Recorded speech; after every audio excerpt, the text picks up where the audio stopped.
அனைவருக்கும் வணக்கம். இன்று திருக்குறளில் அதிகாரம் 56 கொடுங்கோன்மை, குறள் எண் 554.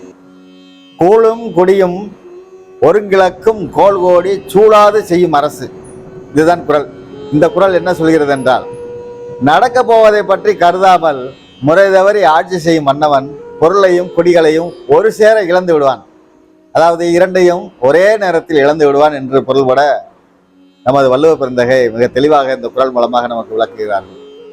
தொலைநோக்கு பார்வையோடு நாட்டின் நலன் கருதி அமைச்சரவை குழு அமைத்து தக்க இன்ன தகாத இன்ன என்று ஆராய்ந்து, தக்க இன்ன என்றால் நமக்கு பொருந்துவன, தகாத இன்ன என்றால் நமக்கு பொருந்தாதவைகள், எது பொருந்தும் எது பொருந்தாது என்று ஆராய்ந்து குடிகள் எல்லோரும் விரும்பு வண்ணம் செயல்புரிதல் மன்னருக்கு அழகு.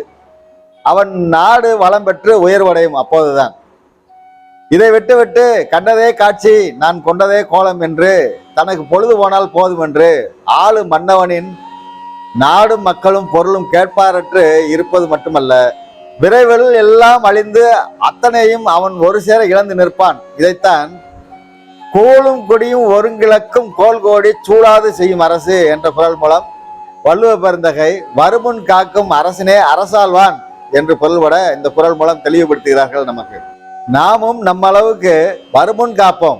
வாழ்க வளத்துடன். நாளை நாம் மற்றொரு குறளில் சந்திப்போம்.